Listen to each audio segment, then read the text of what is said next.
I'm so delighted to be here. I've been looking forward to it for 7 months because this is such an important thing that we bring people together around the recommendations of the Kerner Commission, but beyond the Kerner Commission, around a vision for a society which values the inherent goodness and sacred value of every human being, that knows that everyone's child is our child, that has a vision for a community, for a society in which the dominant values are respect, love, responsibility, community, and that the resources are distributed in a way that allows every person to fulfill their highest potential and their noblest aspirations in a caring community.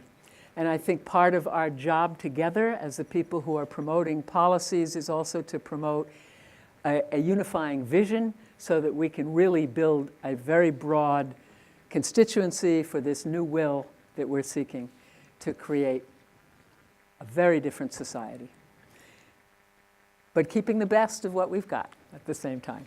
So my job is to introduce each person, and then we'll do the same thing we've done before. That is, make it to the front and take your questions.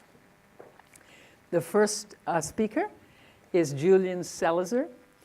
I hope I pronounced it right. We've never met. Zelizer, who is a professor of history and public affairs at Princeton University and a CNN analyst and commentator. He's written 18 books on American political history, the latest being The Fierce Urgency of Now, Lyndon Johnson, Congress, and the Battle for the Great Society. In addition to that scholarly work, he's published over 700 op-eds and is regularly on TV. So thank you very much, Julian. Your turn.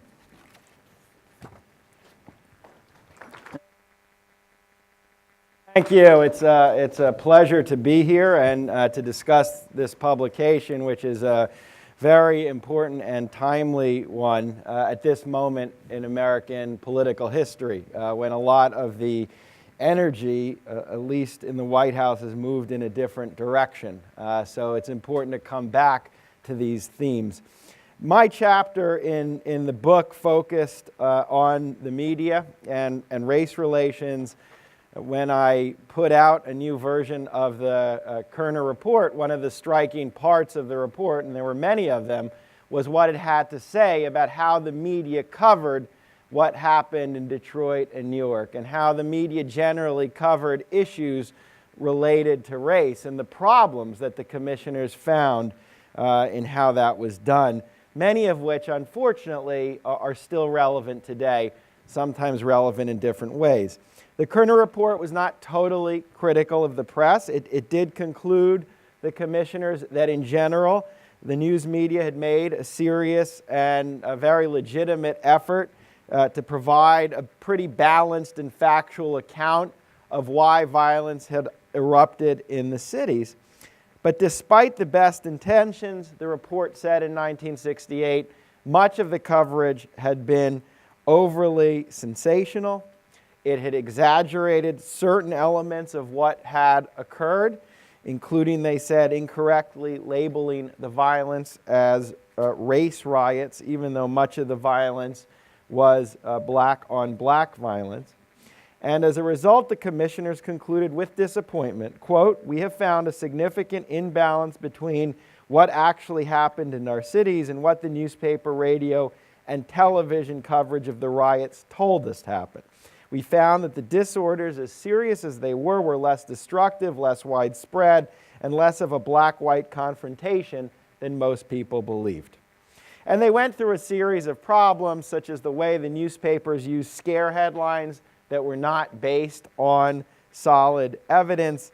They also talked about how the media failed to deal with some of the underlying conditions, including systematic problems with policing that were at the heart of why the violence unfolded. And they also talked about the paucity of African American journalists who were actually covering these stories. The media report, and right, they said, from the standpoint of a white man's world. they made a series of recommendations, but at the heart of their conclusions was that the media coverage was in itself part of the problem with what the response was to these kinds of situations and the conditions of the city back in the 1960s. This fed into the normal prescription for why violence occurred, which until the Kerner report had been the riffraff theory, that this was produced by agitators or by delinquents rather than a rational and serious response to the conditions that African Americans faced. After 5 decades since the publication of the Kerner report, it's become clear that the media didn't fully respond to some of the warnings issued in that document. And as a series of scandals unfolded, centering on police brutality in 2014, 15, 16, right through the day, we see some of these shortcomings playing out again. Most important, the driving force behind a lot of the stories we've just been watching in the last few years, it's worth remembering, came from citizens who captured the violence on their cell phones rather than from the media itself, which points, even though those were then shown, to something of a shortcoming in terms of coverage of criminal justice. And this goes back to Rodney King, where it was captured on a camcorder by someone who happened to be watching outside his balcony. The press was often slow after these videos emerged to connect the issues of policing to the issues of racism. Often the stories in several studies that have been produced from Ferguson, from Staten Island, were often treated in isolation, focusing on bad cops rather than on bad racial situation. One study of Michael Brown and Ferguson found that it took over 10 days for much of the media to start using the terms race, racist, or racism in what happened. Only 7% of the stories that did use these terms dealt with the violent acts that were committed by the police connected to that. Another study revealed that earlier, between March and April of 2011, before the policing incidents that we've recently been watching, 73% of stories broadcast on television about African Americans were about sports and crime. So I go through a few of these studies that show these ongoing problems that we've seen. There's also been a continued disconnect between media coverage of policing and the economic circumstances that surround these communities. And this was at the heart of the Commission report, that the underlying economic problems, from unemployment to housing conditions, wasn't really looked at, and rather the trigger moment of the confrontation between the police and the resident was the focus. And the Kerner report really urged a change in how we understood what was going on in the cities and how the problems of race worked connected to economics. The report ultimately calls for almost a Marshall Plan in the cities to try to address some of these issues. But it's remarkable, looking back to the 1980s, in how a lot of the coverage of race-related issues and crime, whether it's media coverage of the crack cocaine epidemic in the 1980s and 1990s, to the recent policing videos, don't really deal with these questions at all. So the report, my chapter here goes back to it. And this isn't totally surprising, nor is it unique only to the issue of race. The historian Dan Rogers has argued that our national discourse since the 1980s has centered much more on individuals, markets, and autonomous units of society and culture, as opposed to institutions, organizations, and structures of power. And he looks at how this works from social science to the media to other forms of intellectual life. And I think part of that is reflected in how we study issues of race. I'm moving through the points because I have 2 minutes left, so I will get to it. Another problem that I highlight is the tapes themselves. On the one hand, the tapes were quite powerful. They revealed to the public the way that policing work and the connections with racism in a way that almost nothing else could, in that you actually saw it unfold before your eyes. The problem is that the tapes often became the focus of the news coverage rather than the issues of policy and law that were really, in some ways, more important in the long term to addressing these. The tapes were sensational, and they were very effective for the media to catch eyeballs, as we say, both on television and in print. But rather than the tapes being a foundation for hard-hitting analysis of what was wrong in the criminal justice system, they often just became a mechanism for telling an ongoing story, and the tapes in themselves became the story rather than the public policy issues that we need to address. And there's a danger, because as we know, the media moves on very fast in our current day and age, and when interest in that material faded, as we are watching right now, so too did a lot of the media attention for the issues. Finally, I talk in the paper about the problem that we're watching in a lot of the media with an increasingly partisan media that has emerged in the post-fairness doctrine era of American journalism since the 1980s. And a lot of the issues that the Kerner report was talking about are now talked about through a partisan prism, which is very destructive and makes it difficult to move forward in national conversations.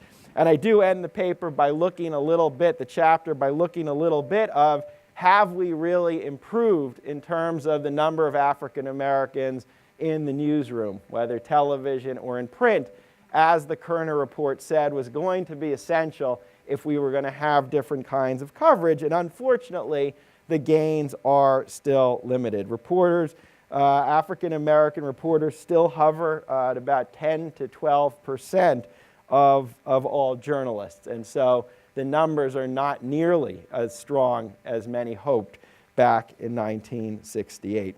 I end with two very specific recommendations of what needs to be done. It's hard to deal with a macro problem like this. One has to do with journalism schools, where I think I suggest that there might be a kind of rethinking of the way in which journalists are trained to deal, in part of their training, with more interdisciplinary classes that look at the institutional and organizational configuration of problems, whether it's the presidency or whether it's race relations, rather than a story-by-story basis and just focusing on how to tell the narrative.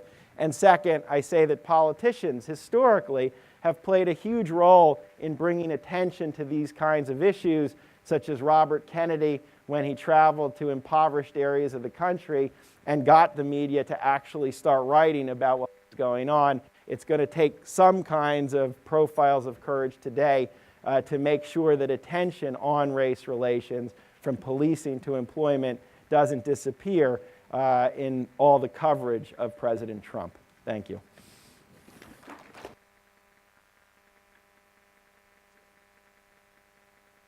Up on stage.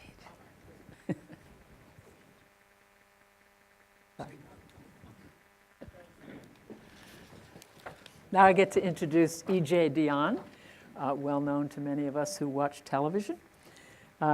He is a Rhodes Scholar, a senior fellow at Brookings Institution, professor in the Foundations of Democracy and Culture at Georgetown University. In 1975, he went to work for the New York Times, covering state, local, and national politics, and served as a foreign correspondent. He joined the Washington Post in 1990, first as a political reporter, then to write a regular column for the Post, which is now syndicated in 240 newspapers. He's author of 6 books, co-author of 7 more. His most recent one, Why the Right Went Wrong: Conservatism from Goldwater to Trump and Beyond.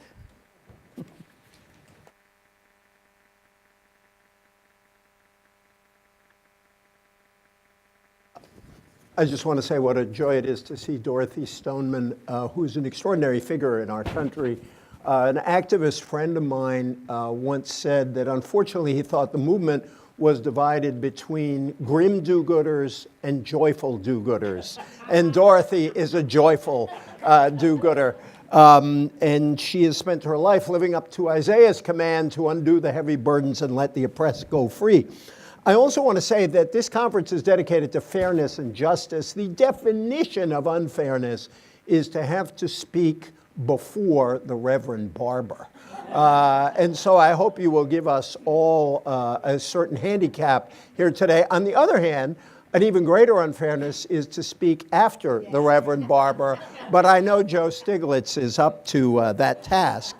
I also want to just salute Alan Curtis for the extraordinary work he's done on this project, and also Fred Harris. Some of you may remember that Fred Harris ran for president, and his slogan was, "The issue is privilege."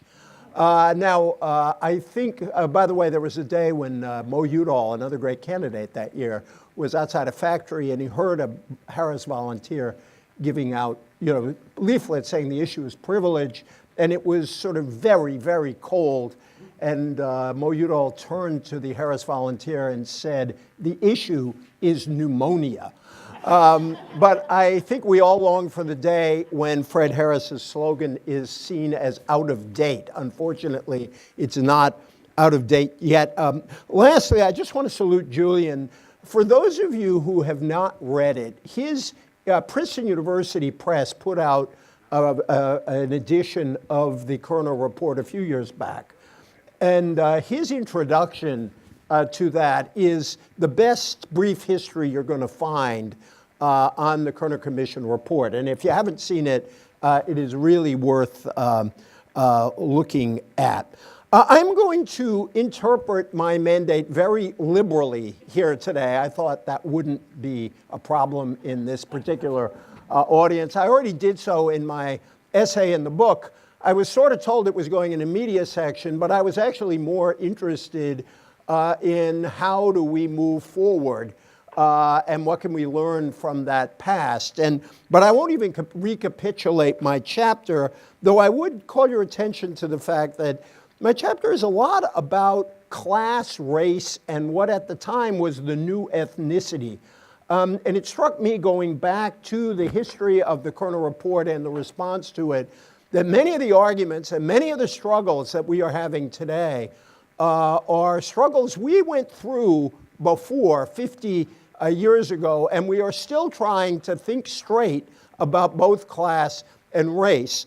I do want to salute two figures in my chapter. One is a wonderful man known to some of you, Monsignor Gino Baroni. I know Alan worked with him many years ago.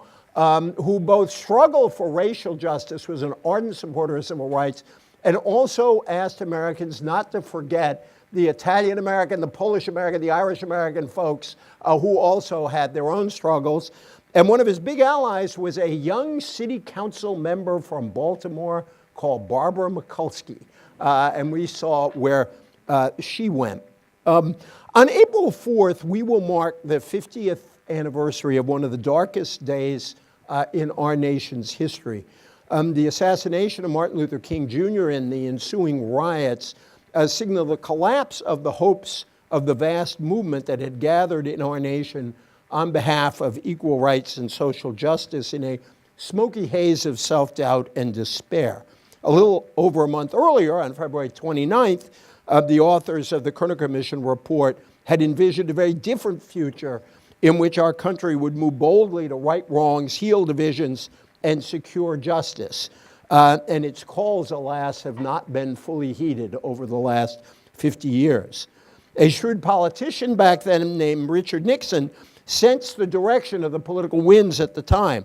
When President Johnson's commission released its report, and with its famous section blaming the rioting on white racism, Nixon would have none of it. The commission, he said, blames everybody for the riots except the perpetrators of the riots. He urged retaliation. Nixon knew that his call for law and order was drawing working class whites away from their alliance with the New Deal and the Great Society. I have found a great audience response to this theme in all parts of the country, Nixon wrote to his former boss and president, Dwight D. Eisenhower. Now, it's easy to forget that the core themes of contemporary conservatism were born in response to those events in 1968. The attacks on big government, the defense of states' rights, and the scorn for liberal judicial activism of liberal do-gooders, liberal elitists, liberal guilt. I'm a Catholic. I see nothing wrong with liberal guilt. And liberal permissiveness. All of these were rooted in the reaction that gathered force as liberal optimism receded. From the death of JFK in November of 1963 until the congressional elections of November 1966, progressives had been triumphant, and what they did changed the world. And I'm going to get back to this. Civil rights and voting rights, Medicare and Medicaid, clean air and clean water legislation, Head Start, the Job Corps, federal aid to schools, all had their roots in this great liberal wave that began to ebb when Lyndon Johnson's Democrats suffered their broad losses in 1966, and that decline was sealed in many ways in 1968. Now, we, on the progressive, on the liberal side, share some blame for the waning of that moment, just because right-wing politicians used law and order as a code for race, and they sure did not mean that concern about crime was illegitimate. On the contrary, we were, although we didn't fully realize it at the time, in the middle of a historic crime wave. Liberalism itself was cracking up in 1968. Liberals turned on each other over Johnson's Vietnam policy, and the old civil rights coalition splintered as advocates of racial integration warred with defenders of black power, a slogan voiced in 1966 by a young activist named Stokely Carmichael. Martin Luther King left this earth at a moment of gloom for him, at least in the short term. I feel this summer will not only be as bad, but worse than the last time, he said 4 days before his death in a sermon at Washington's National Cathedral. He was referring to those riots of the previous summer, and then came the days of chaos following his assassination. Godfrey Hodgson, a great British journalist who stands as one of the wisest chroniclers of the 1960s, wrote that for those who had dreamed the dreams of the new frontier and shared the hopes of a great society, this was perhaps the darkest moment of the entire decade. 50 years later, is it possible to recapture the hope and energy of the days and years before that April 4th? Is it possible to rekindle the hopes of those who wrote the Kerner Commission report? We could begin by celebrating all that was accomplished by way of reminding ourselves that American politics can produce moments of bold reform. And if I have anything to say about the media in my little section here, it is that we cannot simply reproduce this argument that the Great Society failed, that all these programs failed. That is, if I may say so, a lie about the past, and we shouldn't be complicit in it. Calvin McKenzie and Robert Weisbrot note in their book, The Liberal Hour, that the period demonstrated what democratic politics can produce when public consensus crescendos, when coherent majorities prevail, and when skilled leaders provide direction, inspiration, and relentless energy. We must begin, as I say, by insisting that this wave of reform is not a failure and that this nation is vastly better off for it. The authors of the Kerner report partook of the confidence that genuine success brought about. We have allowed the critics of reform to misdefine an entire era. Some of its programs, and some of the era's programs may not have worked as well as many hoped, but it is worth remembering both that many did and that so many of them were never funded at particularly high levels. If one takes the time as a whole, one cannot escape the late Daniel Patrick Moynihan's observation that, and I quote him, "there have been more successes than we seem to want to know." It is possible to learn from both success and failure and to enact a social policy that is at once compassionate and pragmatic. You can even imagine a catchy slogan for such an effort: yes, we can. And We need a new spirit of empathy in our nation that grasps the inequities in our society bred by both class and race. We need a politics that does not cast one group's pain against another group's pain. We need a politics that does not deny the persistence of racism and the need to overcome again and again and again, and that also does not deny the often hidden injuries of class that are felt by African Americans, Latinos, Asians, and whites alike. We can have the moral imagination to grasp the depths of our injustices, the intellectual ingenuity to find ways to right wrongs, and the hope that Americans can act in concert again in keeping with that beautiful first word of our Constitution, we. And we can have confidence in a new generation that is more diverse than any in our history and less scarred by the failures and the shortcomings of the past. For another great American was lost 50 years ago this year, and I would close with his admonition to us. This world demands the qualities of youth, Robert F. Kennedy said, not a time of life, but a state of mind, a temper of the will, a quality of the imagination, a predominance of courage over timidity, of the appetite for adventure over the love of ease. Our country yearns to be young again, and with God's help, we will be. Thank you.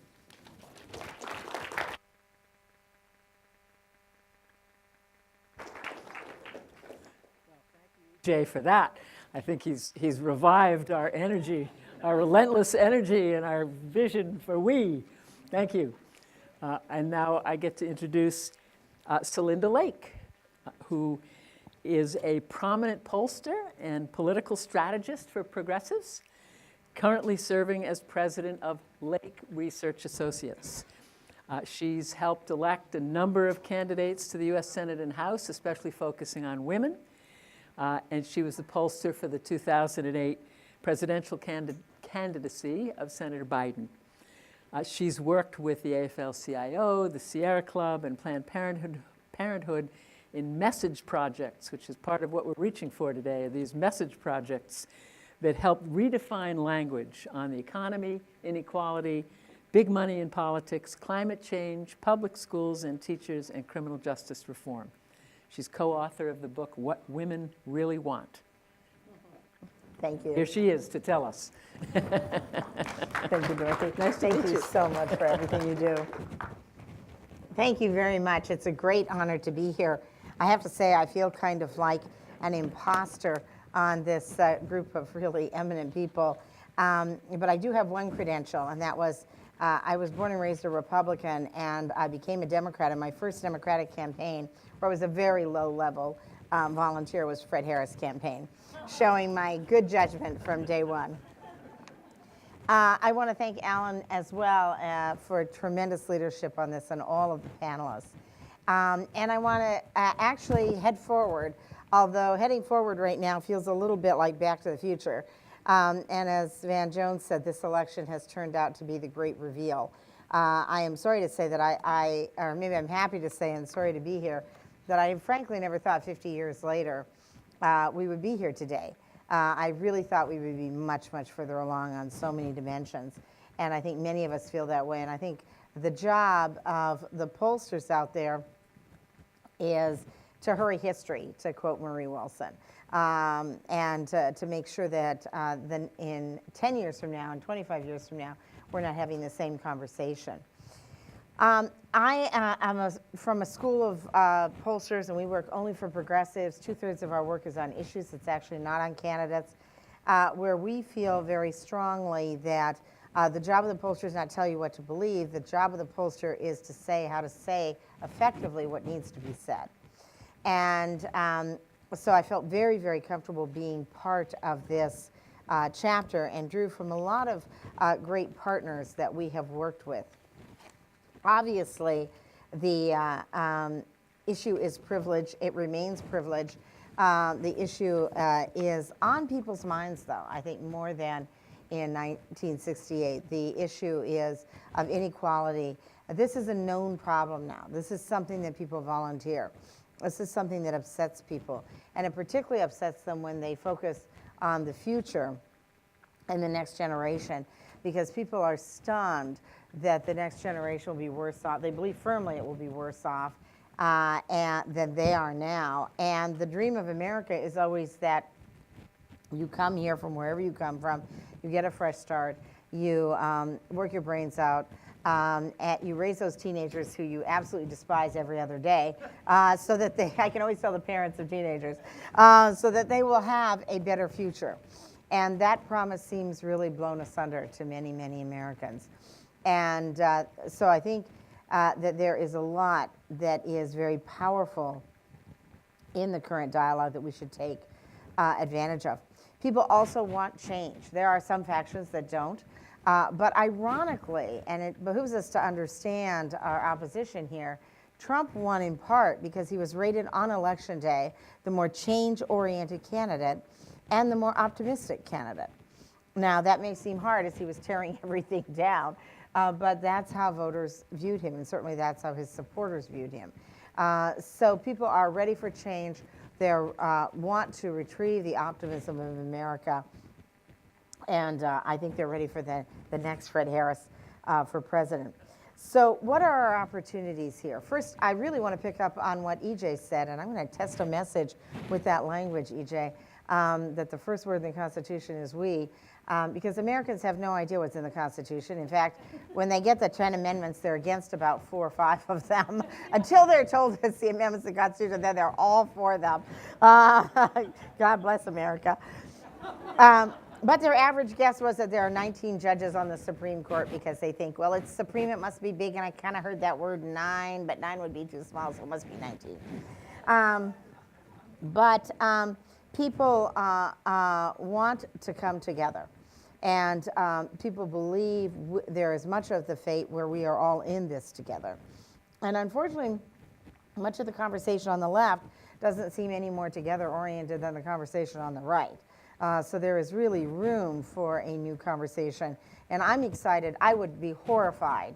I pray not to have to follow Reverend Barbara, but I think that the religious voice that has been in this conference, in this setting, is a very, very important one in terms of talking through how we come together.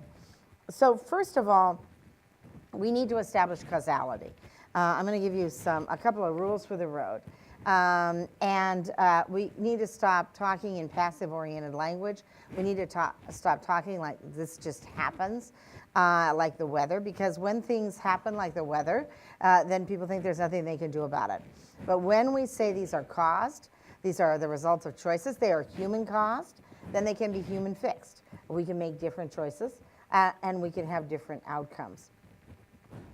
I love the pollsters, and we are not one of them, who say, well, we can't mention race. Now, that's really hard when you're giving advice to somebody like the Leadership Conference for Civil Rights. Okay, don't mention race. Okay, cool. We'll rebrand the whole project.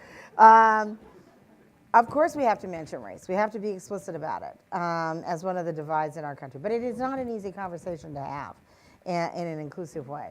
And I think we're still struggling, honestly, to figure out how to have that conversation.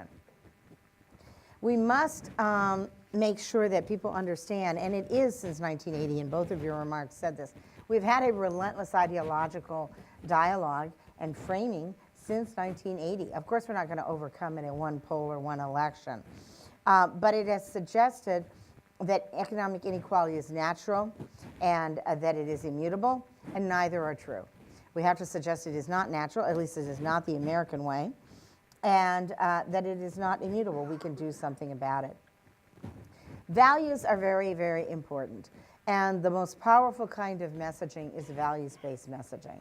So first of all, we can't see the top values that people want. So the number one value that Americans want, that the right uses more than the left, is freedom.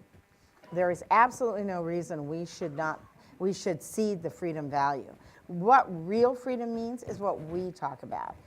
We should also not cede family. We should not cede fairness, security, interdependence, community. We have to have a values conversation. we tend to start immediately with the policies or the outcomes. We tend to start also, refer to those policies in acronyms. Well, first of all, your mother should have told you a long time ago, leave your acronyms at home. That's very embarrassing when you take your acronyms out in public. So do not take your acronyms out. And start with a values-oriented statement that grabs people's attention and speaks to the common values we all hold dearly. Secondly, we need to tell, and I appreciate your point about the systemic system versus the individual. And in fact, when you only tell individual stories, what people try to do is fix the individual rather than fix the system. So even when you're using individuals, you need to make sure that they illustrate a systemic problem that needs to be fixed. So people don't just fix the person. We were doing a thing on minimum wage, and people said, well, it was a single mom working with 12 and 13-year-old daughters, and she couldn't make it, obviously, on minimum wage. And voters said, well, she shouldn't have had those kids she couldn't afford. Little late now. I come from a ranch in Montana. We say those horses are out of the barn, okay?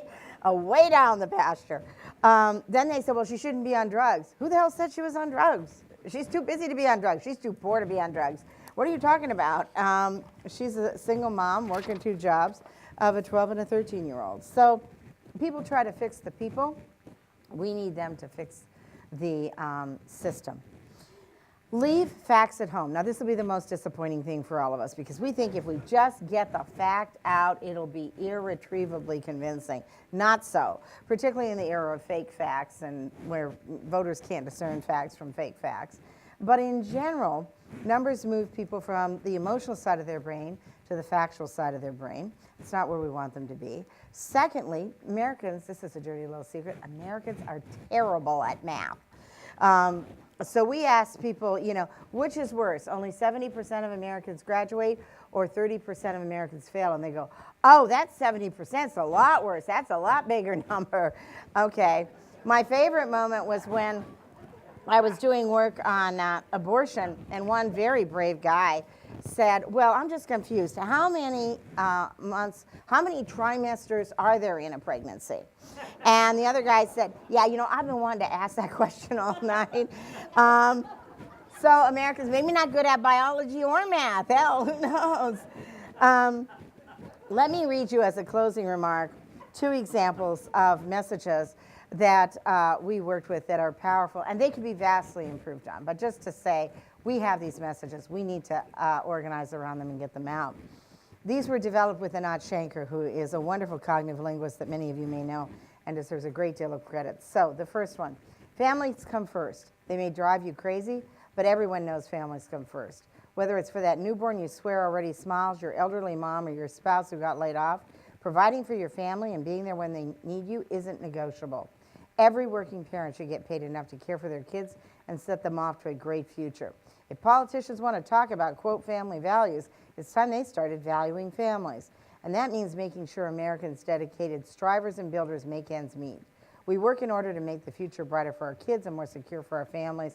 We work for thriving communities. Hardworking Americans deserve to make more than a decent living. They deserve to have a decent life. And the last one, which you already set me up for, we can do it. Americans gone through tough times before and come back to build a middle class the world envied. After the Great Depression, we banded together through government. Notice I use the dreaded G word, government, explicitly, to build roads, open schools, and guaranteed work paid enough to live on and retire in dignity. But then a greedy few rigged the game in their favor. Today, many jobs don't cover our needs, let alone enable our dreams. It's time to do right by those who clock in and out every day to keep America working. If we value everyone's freedom, we need to adequately pay for our work, time to be with family, and a secure foundation on which to build a good life. Those aren't the only messages, but it shows it can be done. We can do it. And if we join together in common narrative, the kind of common narrative that was identified 50 years ago, then we can be in a better place, hopefully, 5 or 10 years from now, not just 50. Thank you.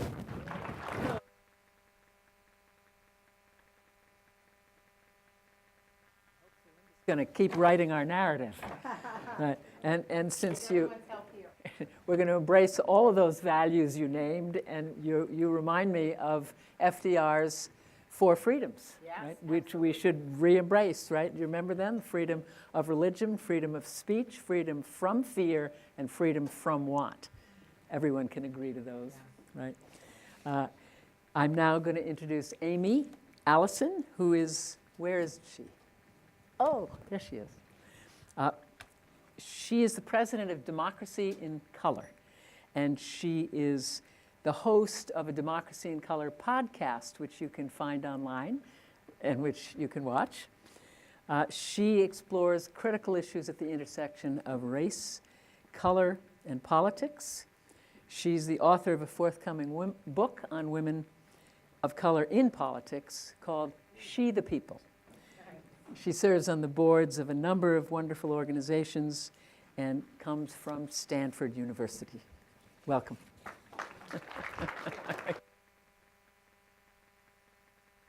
Afternoon. Thanks to Linda and all the organizers for having me here today. I've been thinking a lot about messaging. I think we should just take notes from the teenagers who are leading the charge against gun violence here, because somehow they naturally know that to talk about simple decency and morality, to lift up a standard, which was a common way of talking about politics and the role of government 50 years ago, should be reignited and celebrated and lifted up. Let's make things simple. Let's make things simple again. I'm president of Democracy in Color, and I've been thinking a lot about our democracy and our diversity. 4 years before I was born, my mom headed from her all-white eastern Oregon town of Sweet Home to Virginia to register voters, and she was there staying with civil rights families and attending church services, and she said we were there to register voters, but actually it was I myself in that experience was transformed. She was there when the Voting Rights Act was signed, and at the same time the Immigration and Naturalization Act was signed, two laws that came on the heels of profound and very powerful sustained civil rights action. And those are the two laws in our country in '65 that transformed who was in our country and how to define American. Now, a few years later, she met and married my dad at Oregon State, and I'm the legacy of their partnership. But in 1967 and 1968, the idea that we would have those who were the doors to being able to participate fully as citizens in our democracy, that they were starting to campaign and win elections. So we had Shirley Chisholm, who was far ahead of her time, being elected into the New York State legislature with an idea that was profound and was prescient, because she defined the people that she and they would say in the church carried the water for was everyone, people of all races, people of all genders. She talked about people's sexuality, LGBT, and that was in the late 70s that she defined the demos as everyone. And because this country had started with such a small conception of who even deserved to vote, that's white men who owned property could vote, to expand it in the 60s opened up a floodgate that we see over the last 50 years. And of course, her iconic run as a first woman Democrat to run for president opened people's eyes to a possibility that our government and their leaders could look different. Well, in the early 70s, we had the first and really the last National Women's Conference in Texas that was to define a women's agenda. Now, a lot of people my age and younger didn't realize that the federal government at that time, thanks to Bella Abzug and some leaders in Congress that were fairly newly elected, had a vision that they were going to take their access in government and allow and connect and fund people on the ground to be able to define an agenda that could be carried forth in government. A group of black women who were delegates to that national conference saw the list of women's issues and realized that when you define a woman's issue as abortion or as fair pay or even as harassment in the workplace, that it was too narrowly defined to be able to encapsulate the needs and the perspectives of black women.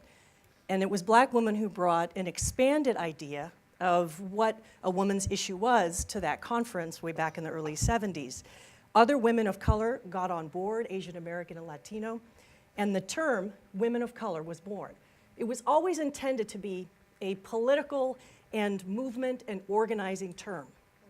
It was intended to be an encapsulation of a group of women who realized that their experience as a people of color was as significant as being woman, but there was, in political parlance and in the media, a common way of describing, which is to say, here's a woman, here's the women's vote, or here's the black vote, or here's the Latino vote that ignored whole parts of identity. In the early 1970s and in the 1980s, we saw both organizing across race to, amongst students, we can see most powerfully the Third World Strike in San Francisco State that was able to bring together races and said that we are going to argue for creating a history and an education that includes people of all races. And from their activism, I'm personally very grateful for Asian American, Latino studies, Chicano studies, African American studies, Native studies that were born out of that activism. Why am I saying all this? Because I like going down memory lane, and I like to remember where I came from. I'm biracial, and my own existence is to have a hope for us to come together as a race, and we are so, as a people, and we are so deeply troubled right now, but we've already gone the path before. I went to college during the backlash against multicultural education, and we were in a struggle to preserve that space. But when I was in college, I worked on and was involved with Jesse Jackson's campaign. The reason that political and movement was so important and holds so many lessons is because he articulated a rainbow coalition that could include everyone. Without Jesse Jackson, it would have been hard to imagine a multicultural coalition that coalesced around a leader like Barack Obama. The 1965 Voting Rights Act and Immigration Act fundamentally changed our country. It changed who's here, and it opened up immigration to non-white countries in 1965. And so the influx of people coming from Asian countries and Central and South American countries and Mexico has forever changed the face and the possibilities of our country. The fight over immigration now, to limit immigration or to deport immigrants, and the fight over who has access to the ballot box to restrict access could be seen as the ultimate battle in terms of the electorate having full access to express their community's needs through the ballot box. So here's what I want to challenge us to think about 50 years after the Kerner Commission. The part of the commission that says, how are we going to find the will to make the changes in our society to truly make it fair to all parts of our community, has so much to do with bringing the least represented people who have the least opportunity to actually exercise their full citizenship rights. If you think about women of color, that term was defined in the 70s, but women of color today are still the most underrepresented group in our society in terms of leadership. 20% of the population and 4% of elected officials, all the way up and down the ballot. Women of color, it's no mistake, are leading our country's most exciting and vibrant movements, everything from Black Lives Matters to the DACA, to other movements that we can see that are defining the zeitgeist and direction of the country today. And in the Women's March, it's a multiracial, it's women who are taking the lessons from the 70s and they're creating not a women's movement, but a movement of women that's broad-based and social justice. In a state like Texas, there are 3 million Latinos alone who are eligible and not registered. In Georgia, there's 1.2 million people of color who are eligible and not registered.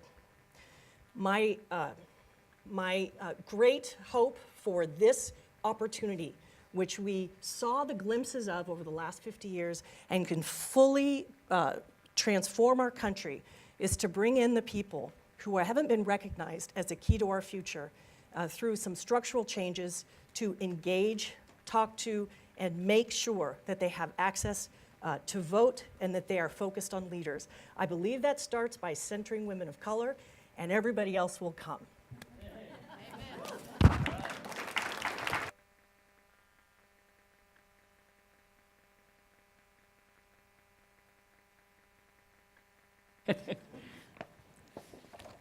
There is an additional person who isn't on your agenda, but in the spirit of making sure that everybody is engaged and ready to vote and that we are looking to the next generation and realizing that leadership is going to come from among people who have suffered poverty and who have transcended poverty, James Mackey is joining us as a speaker on this panel. James is a young man who grew up in Columbus.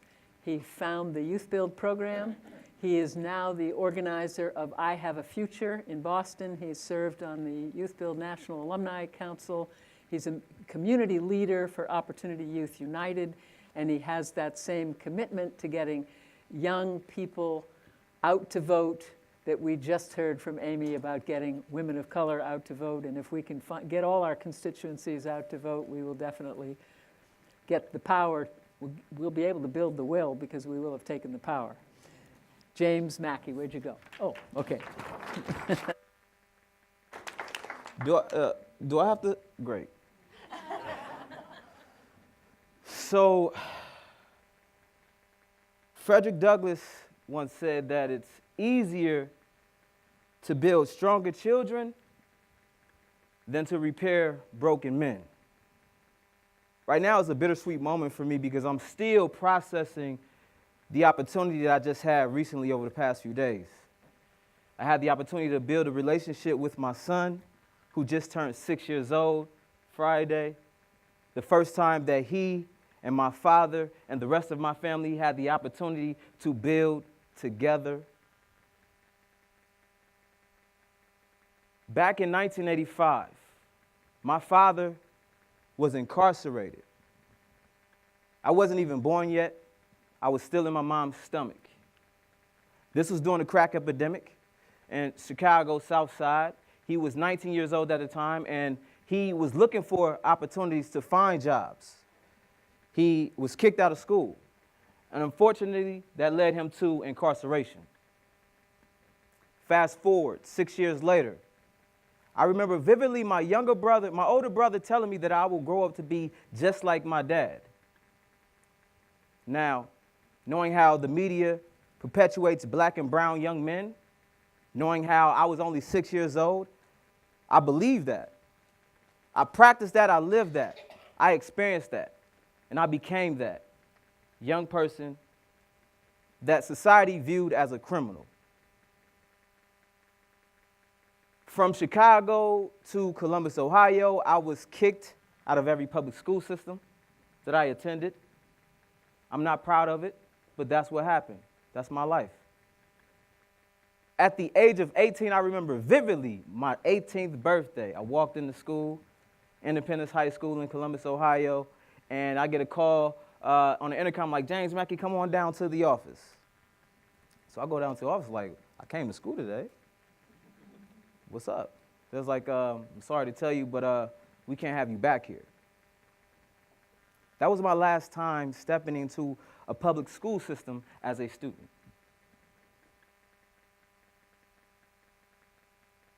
At the age of 19, I lost a little brother to the prison system.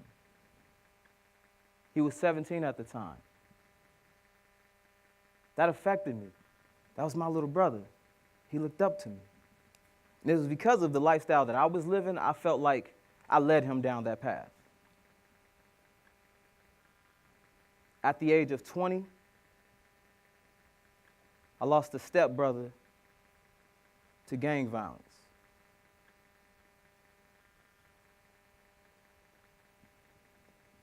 "10 days after my birthday, a month and a half before his 16th birthday.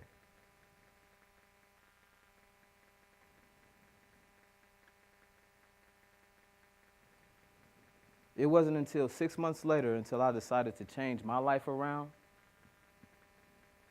for the betterment of myself, for the betterment of my family, and for the betterment of my community. And you want to know why? It's because I believed in my ability to change. When I say I believe, I want you to say it back. I believe. I believe. I think y'all can do a little bit better than that. I want you to say it like you mean it. Because you're here because you believe in this Kerner report, right? And what's going on, right? All right. So when I say I believe, I want you to say it like you mean it. I believe. I believe.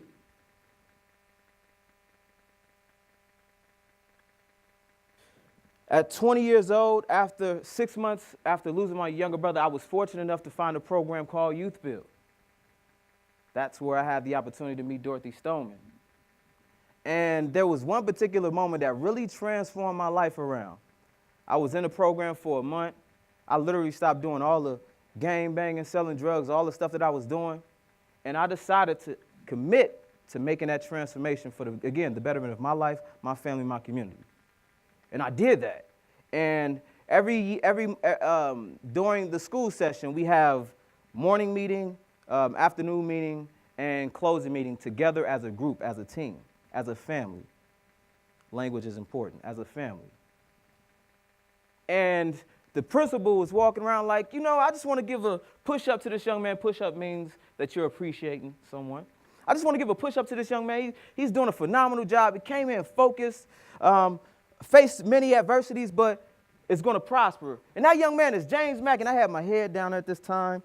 I had a headache, but after he said that, my headache went away. And I was surprised the fact that he acknowledged me. He believed me. Now, when I say I believe, you say I believe. I believe! I believe! Because the principal acknowledged me and believed me, I felt like I had a level of expectations to succeed because of that. We have a lost generation of young people because no one is there walking with them as they are going through all of these barriers that they're dealing with. We have to believe in our young people, their ability to be prosperous. If we don't believe in them, who else will? So I was fortunate enough to travel on a national level for Youth Build, spoke all around the country, but that doesn't mean anything. What means something to me is when I had that opportunity to get my first job, working at an organization to help build forceful leaders of young people, learning how to organize in their community and learning how to take action. They were learning about awareness around specific issues that affected them. They learned how to organize their own peers to really change the narrative of how society views our young people, and they exceeded that. I was fortunate enough to work with Dorothy Stoneman when Opportunity Youth United first started on a national level, to support those 5.4 million young people across this country who are in dire need of jobs and education. That's the same thing that they were in dire need of 50 years ago. So I'm just curious, like those people who are in power, the privileged, the white people, do you believe? Because if you did, then I don't think we'll be having this conversation again. So, Opportunity Youth United, I started that, and we built up community organized. I didn't start that. Let me just clarify. I didn't start that. I was a part of it. but we built community action teams on the local level. OYU is on a national level, community action teams on the local level. I started the first community action team around the country, and it was a huge success. Now there's around 10 to 15 community action teams around the country.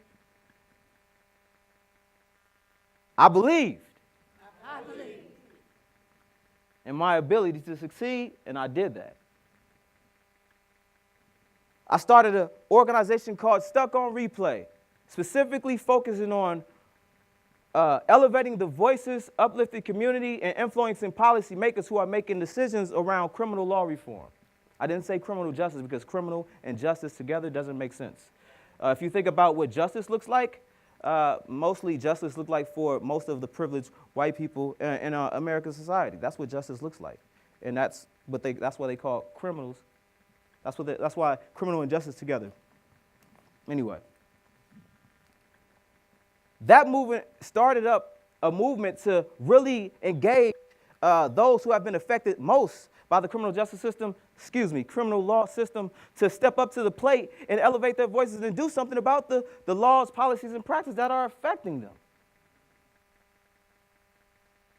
If we're not involving those who have been affected by the issue to be a part of the conversation, to sit at the table, then they'll continue to be on the table.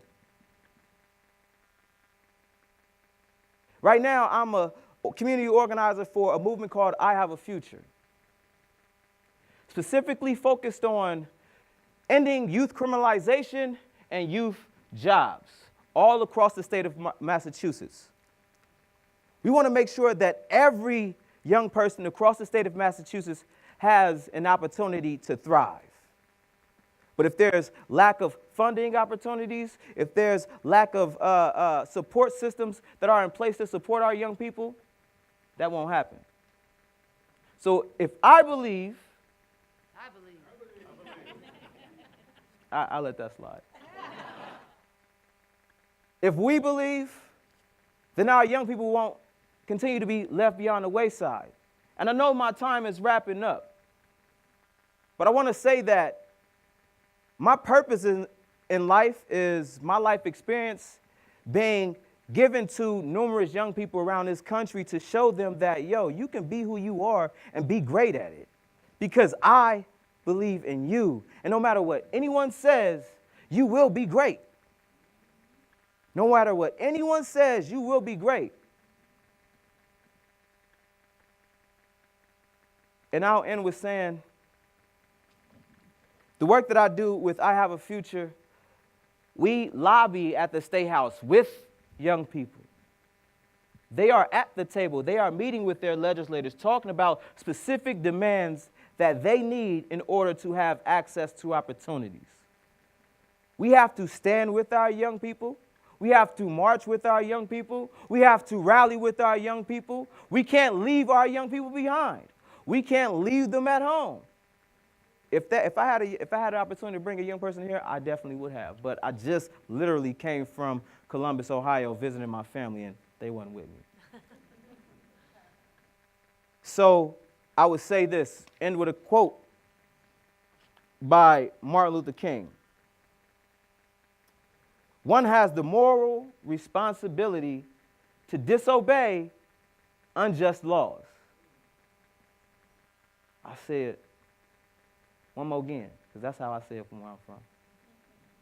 One has the moral responsibility to disobey unjust laws. Too many laws have, yet and still are being passed that continue to criminalize and cripple black and brown communities. And if we don't do anything about it, nothing will change. But first and foremost, we must believe. Thank you.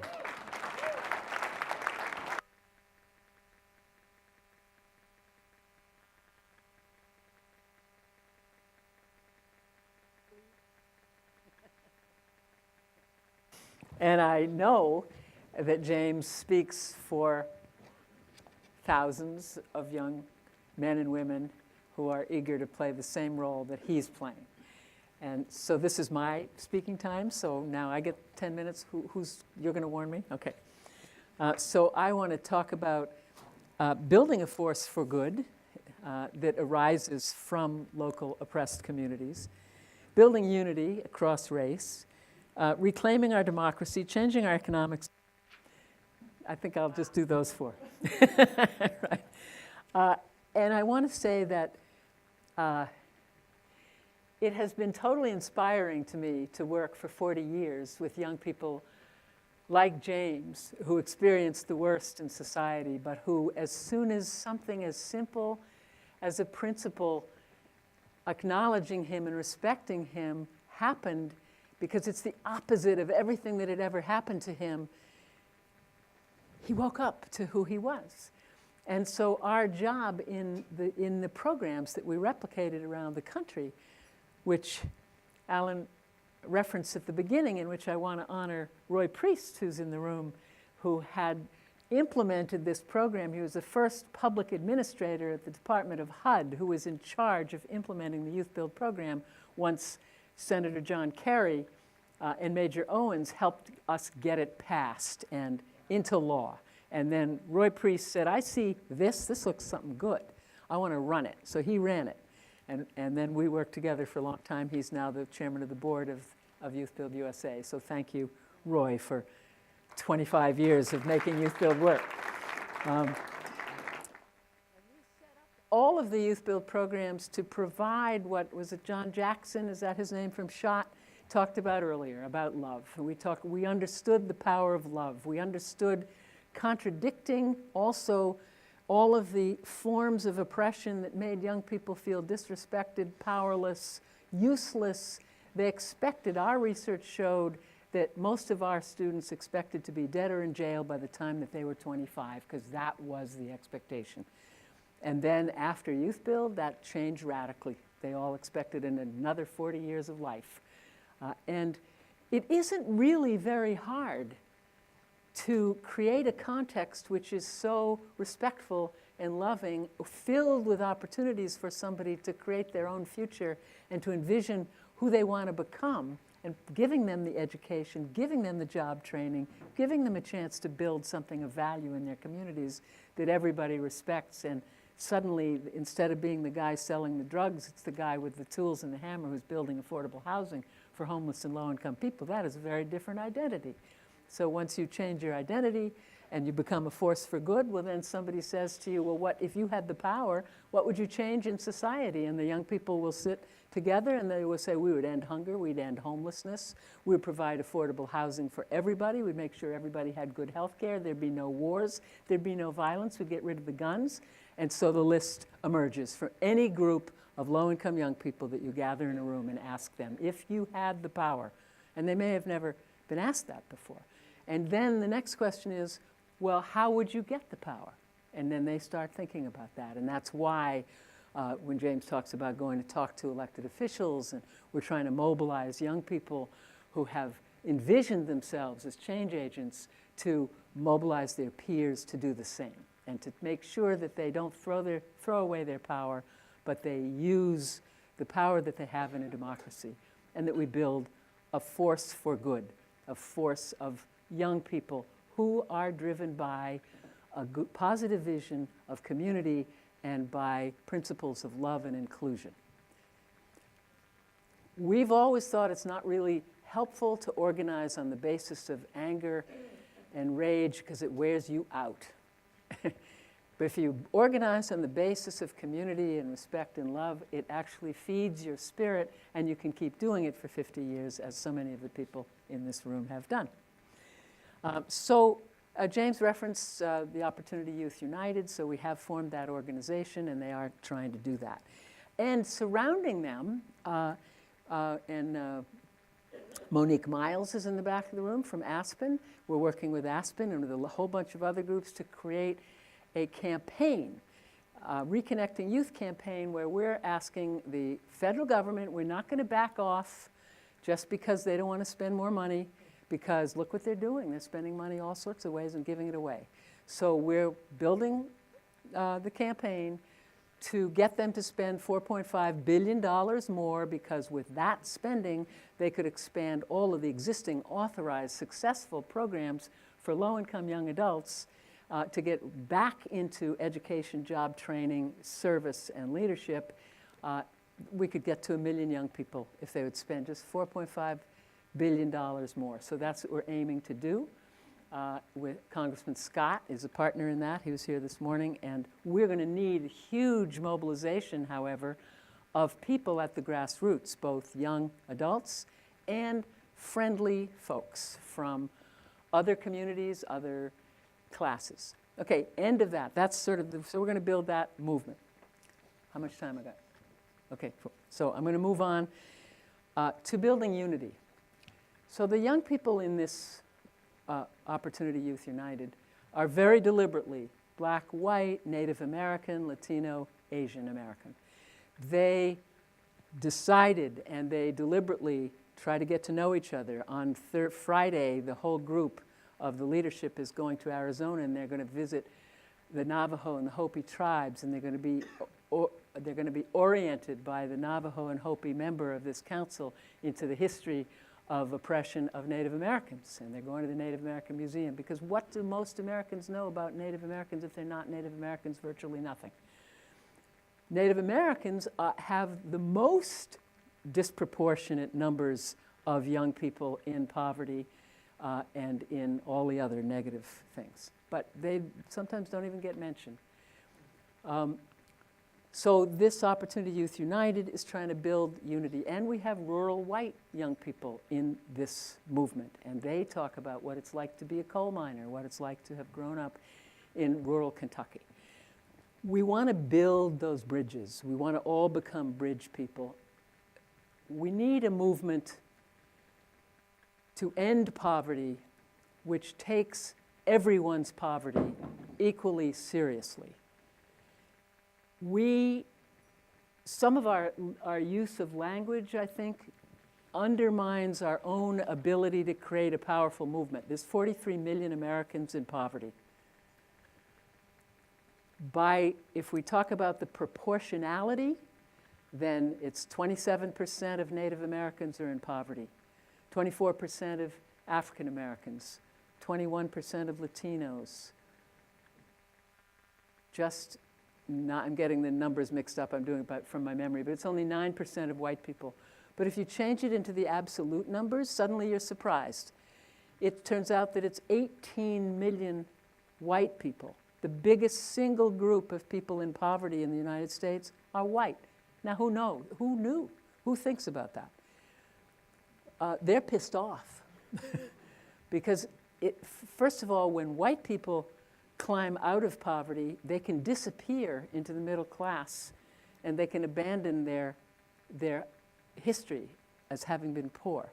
So they disappear as leaders. It's very hard to find organizations that are focused on how to end poverty for the 18 million poor whites who are in poverty. I think the numbers are 12 million Latinos, or 10 million African Americans, 1 million Native American, 1 million Asian American.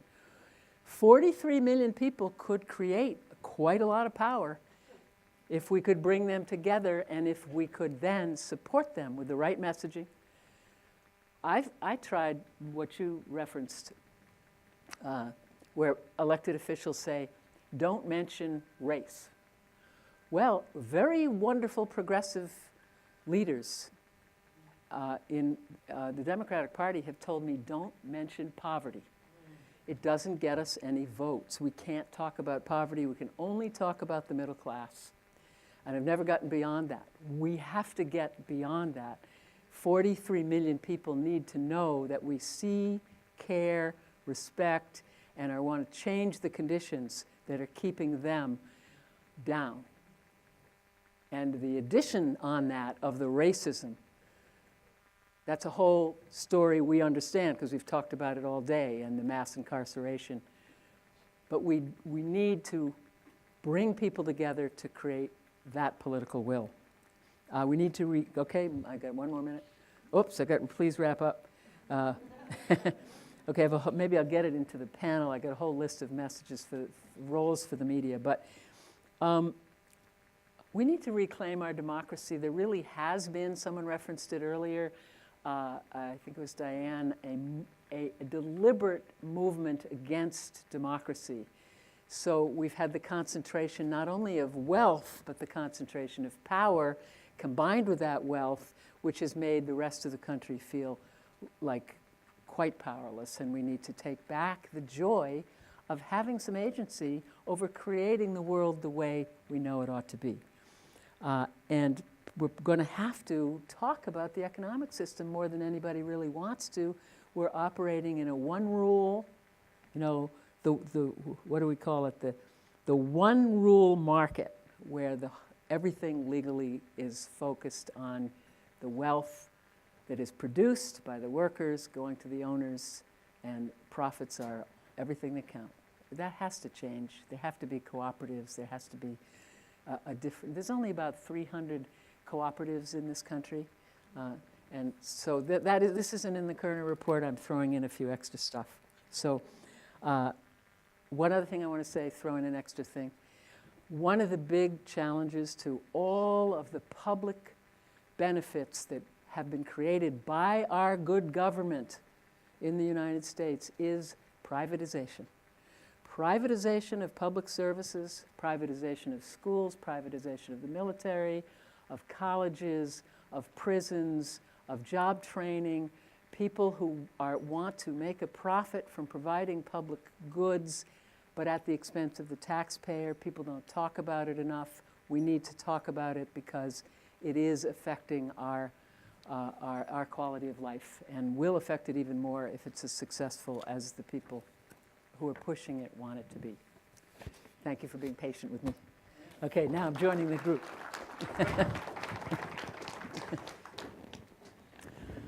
Questions? Who said that? In the back. We can't see her. Can't see her. Can you come out from behind? Yes, okay. You're the one who says right to things, right? Good, welcome.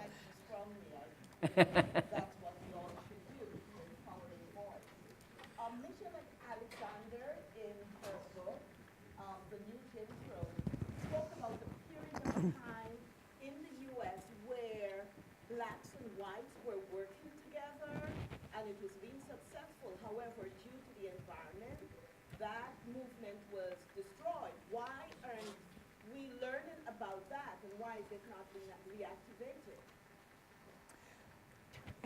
I want to say the most powerful ways to expand democracy and make this a more just country have been multiracial at their core.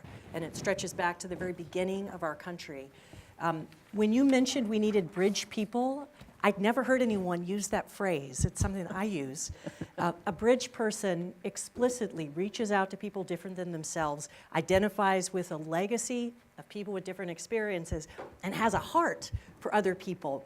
And through that, working together, figure out common cause. It's a thing that that makes America, at our best, a wonderful place, and helps us to fulfill the promise that we were taught and were given when we were born here.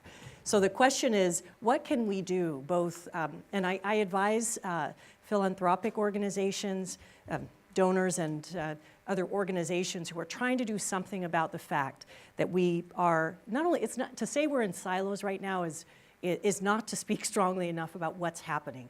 We are disintegrating. Our common language and respect for one another has disintegrated. What can they do? What can we collectively do to encourage these kind of multiracial groupings? And I think to the extent that we can, both in our own organizations and our participation, make sure everyone is there. Like develop a consciousness to say who is not present, and make sure that those who are have a least opportunity to speak up. Like think about the Emma Gonzalez and her beautiful speech after the tragedy at the high school in Florida.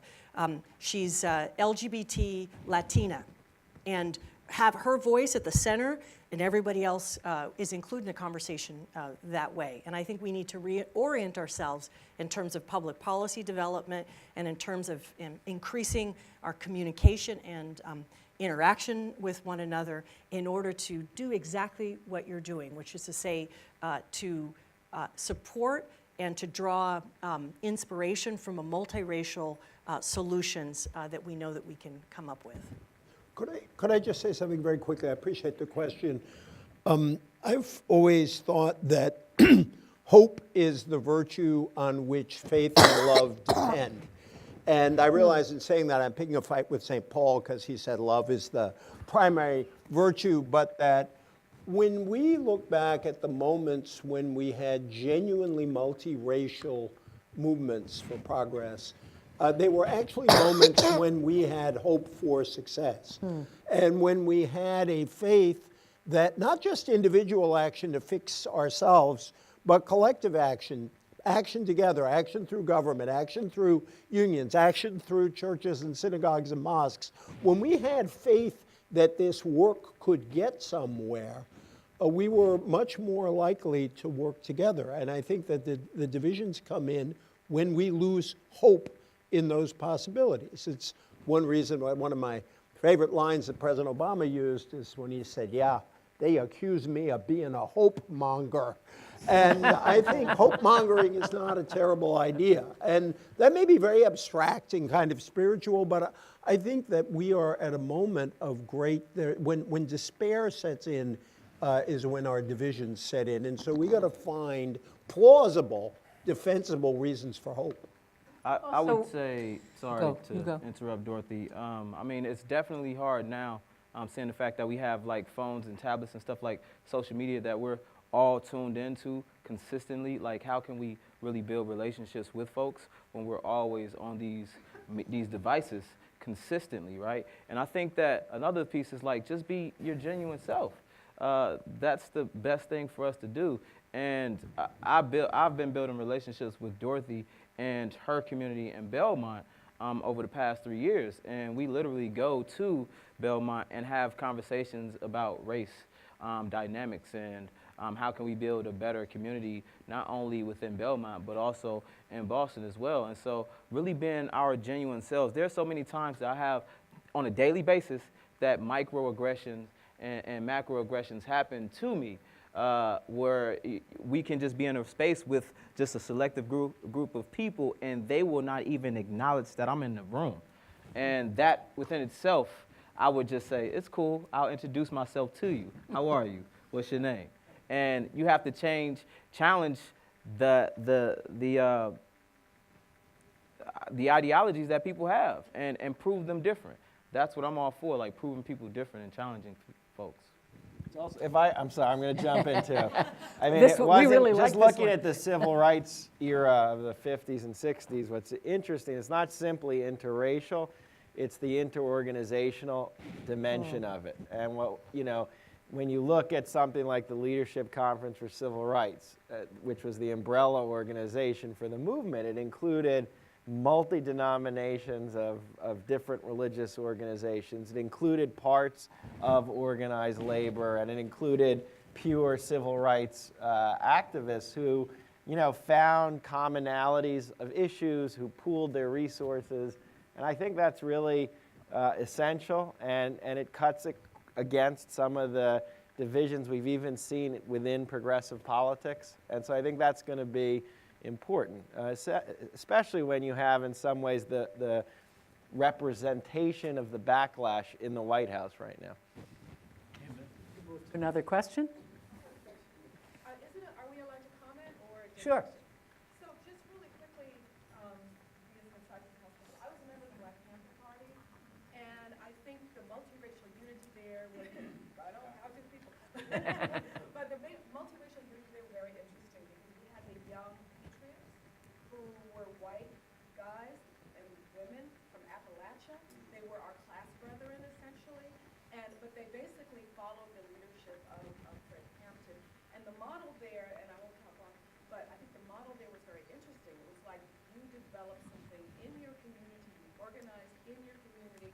The people who are organizing you look like you, but we are together, we are one. And the young patriots were very much a part of what the Black Panther Party was, as were the young lords who were Latino, the brown bombers who were Filipino. And yeah, so it's an interesting thing thing to consider, because you often find some liberal whites will go into the black community and try to organize, and it's like not as effective sometimes as someone who has experienced your life experiences. So I just share that. The second thing I wanted to share is that in working with UFCW on a union campaign in the largest pork processing plant in the world called Smithfield, there were immigrants, blacks, and working class poor whites. The division was amazing.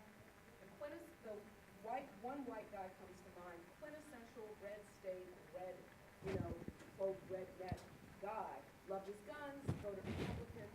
After that process of direct organizing, of working with him, etc., he became one of the most progressive leaders. Because that's the only way I think that we're going to break through the alternative reality that we exist now because of what you're talking about, my brother, with the social media and also the situation with the alternative reality set by Fox and Rush Limbaugh. And that's all you hear. So I think we have to go back to boots on the ground and direct organizing. I've seen it happen many times. And you do then develop that multiracial unity, but you have to have that one-on-one contact or you're not going to get it. So that's all I wanted to share. Thank you for that. I just want to add one thing. It is in the interests of people who don't want to see the change for this unity not to happen. So we need to understand that there is a force that tries to keep people separate. It was very threatening, I suspect, when Martin Luther King was successfully bringing people together around issues of class. And I think we will be hearing from Reverend Barber soon, who is trying to do it again. Yeah, and I just, I want to say, I said in my remarks, I'm both, half my family's white and half is black, so I feel 100% confident talking to white people about race. I want to say white supremacy and racism cuts across party and personal, political identification. And one of the things that we have to be honest with as we build multiracial unity is to call white supremacy for what it is. It's baked into the institutions, everything. I mean, the people who built this building we sit in, education, I don't have to tell you because you lead organizations, politics. It's the reason why I know this is a C3 event, but I will say a lot of people in the Democratic Party, which was always associated with being more progressive, spend millions of dollars creating TV ads aimed at Trump voters to get them to vote when they've already proven that they will not, and ignore millions and millions of people of color who we should be talking to them, registering both campaigns, a party, and progressive organizations like unions. So I'm going to call it for what it is. There's a certain kind of blindness that is preventing true multiracial unity.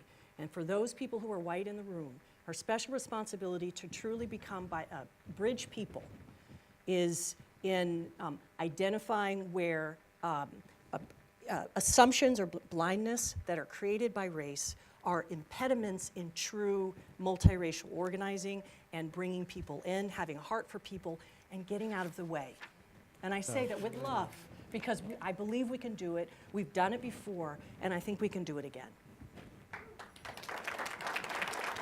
I know you had your hand raised. Hello, Zakia. I'm with the Alliance for Quality Education. So the work that I do, my wheelhouse is education justice, but obviously being a black woman and all that, like everything you talk about plus lines and impacting our home. One of the things that was shared about, I think when Juliana started off, was around how the media is almost allergic to printing anything that has anything to do with racism, that says racism. It's like culturally sensitive, it's everything but the word racism.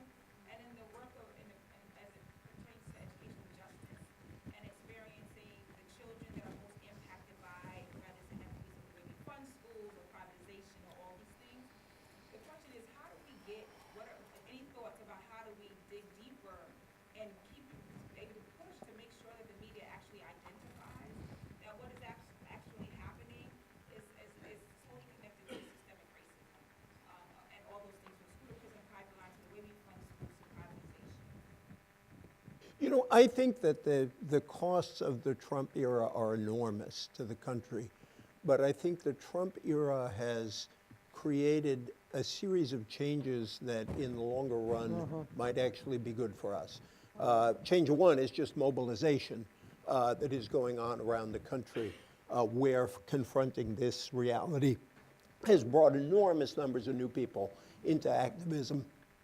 But number two is I have noticed, I'm part of the media, I write a column and comment, I've noticed far more willingness in the last year for people to use the word racism when the word racism is appropriate. And I think that we are, you can argue that we will never call out all acts of racism, there'll be inadequacies here, but I think that there is much more calling out of it. But the other point I want to make is I think it's very important to reach people where they are and where they live. And I appreciated the comment about people, with Dorothy's comment, that there are white people and African Americans and Latinos and Asians and Native Americans who suffer from difficulties. And I think that we've got to speak to all of those groups if we're going to solve some of these problems. And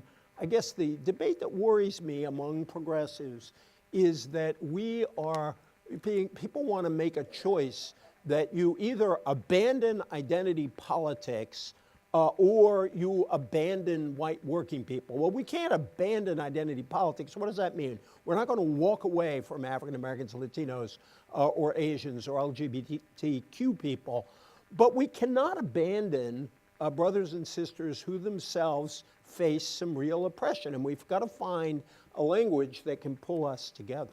Let me add one thing. As a society, we use the word racism more than we use the word classism. Yeah. Classism got kicked out as a word decades ago because it was named, like someone used the word classism like they're promoting class warfare, right? So everyone stopped using it. But hey, we need to look at classism and racism, right? Yeah. And homophobia and all those isms and adultism. The idea that adults are better than young people and have the right to control them in every possible way. But we still have, I'm less of an optimist than EJ, who is a great optimist in American politics. He's been for years writing about this, but I still think the media has a long way to go. I mean, and even with the coverage of the S-hole remark, it was almost a surprise at that moment.